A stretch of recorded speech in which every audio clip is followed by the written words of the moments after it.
Hi, everyone, and welcome back to the Witty Social Worker podcast. I am your host, Bernadette, a geriatric social worker by day, but here I call myself the Witty Sitting Pretty Social Worker. In this space, I have real conversations with real people from all walks of life.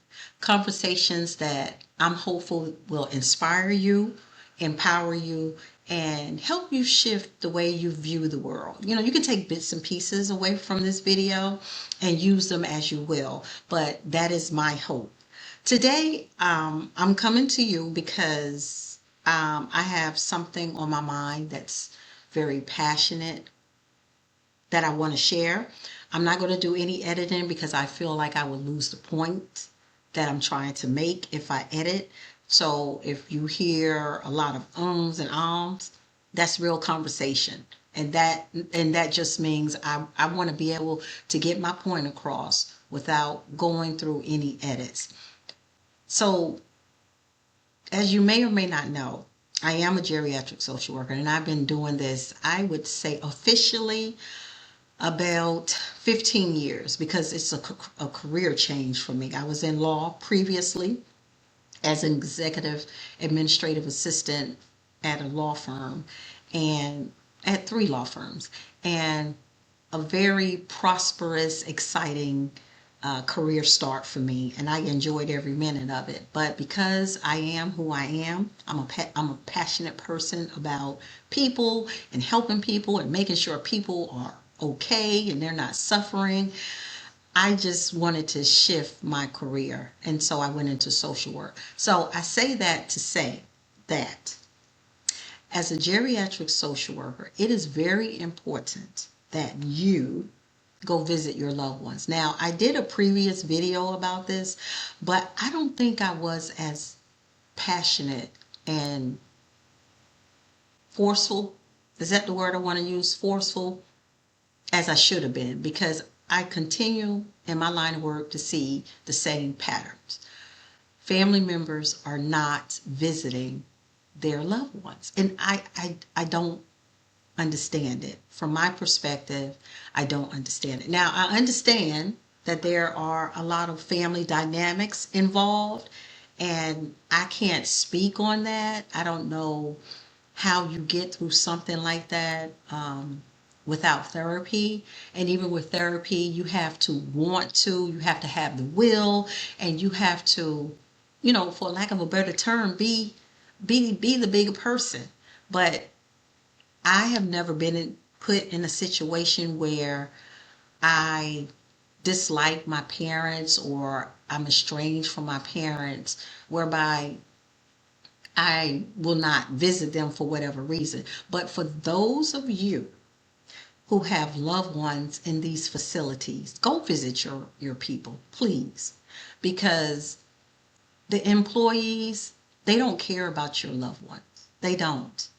And it's really sad to say that, because in order to go into a profession where you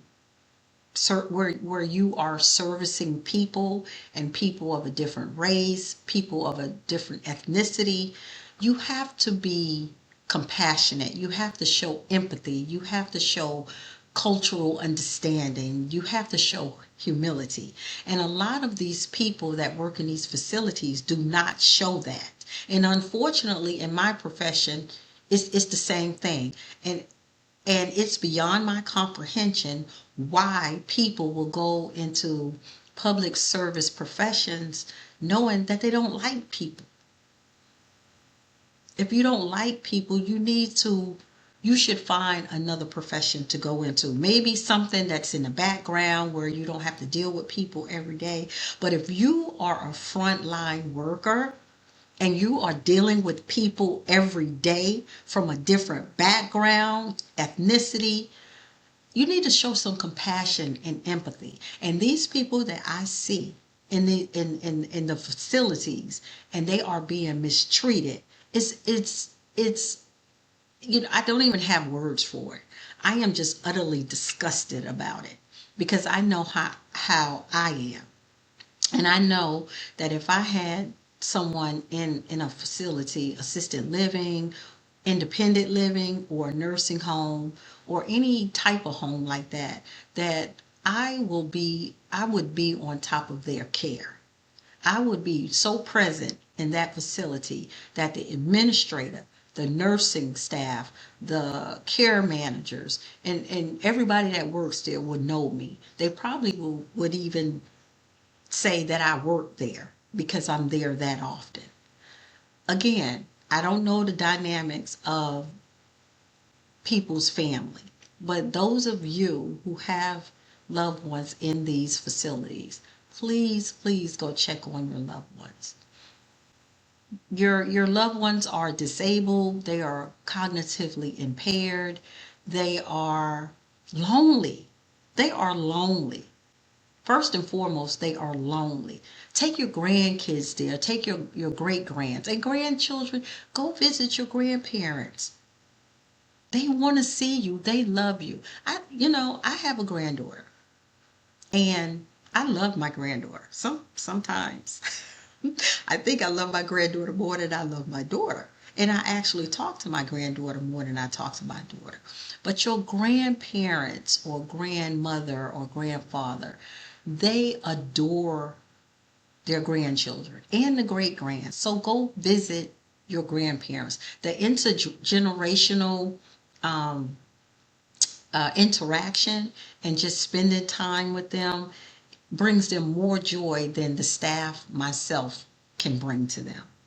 They just light up when you guys come to visit, the grandchildren and the family members. I just don't get it. But here I am pleading with you once again.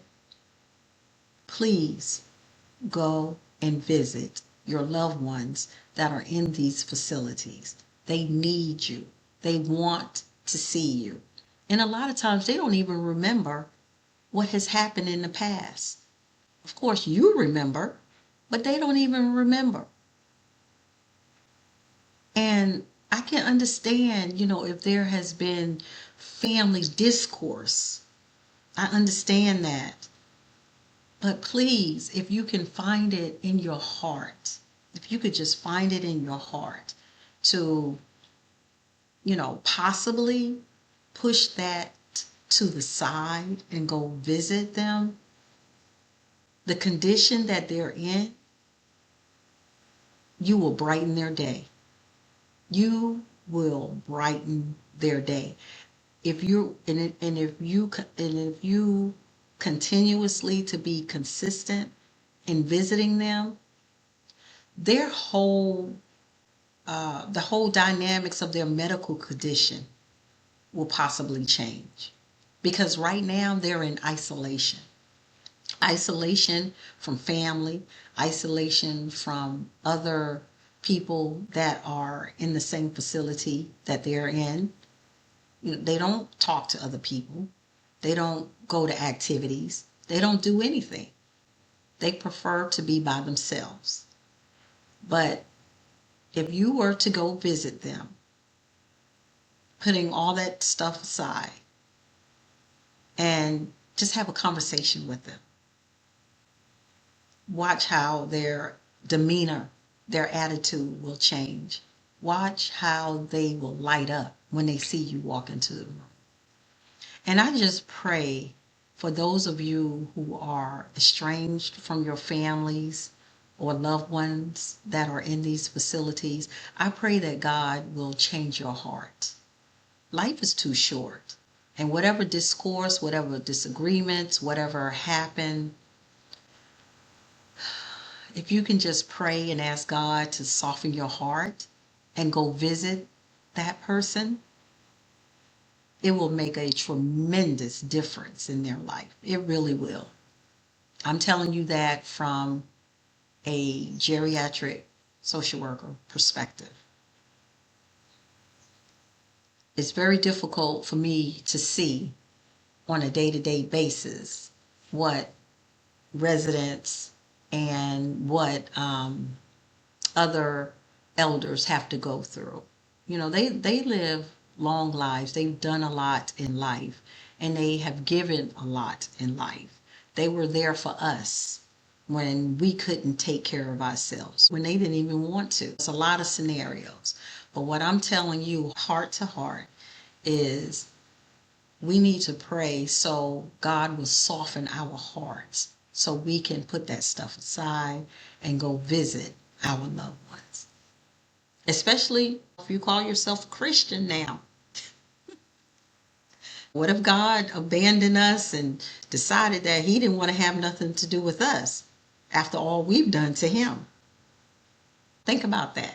I'm not trying to get religious on you, but we need to think about that. And again, I have to say, I haven't been through anything terrible with my parents or family members, so I can't relate on that level, but I am coming to you on a humility level. And I think all of us deserve grace. We all do. Because we're not perfect. When we use that statement all the time, we're not perfect. I don't think we were born to be perfect. But we can show grace and we can show humility. If not for that person, but for ourselves. Because we are the ones that have to live with anger. We're the ones that have to live with all this built up, anger inside of us and discontent and, all that negative energy. And that's what makes us live on the edge and blow up and, just act crazy. And we don't need that stuff. We're making a choice to keep all that stuff inside of us. So you need to release it. I'm just saying. I'm just saying. But that's what I wanted to share with you. And just take this under advisement from me to you, from heart to heart, from what I see. Just take it under advisement and do what you will. And my hope is that you will pray and ask God to soften your heart so you can visit those relatives that are in these facilities and brighten their day. Thank you and have a great evening.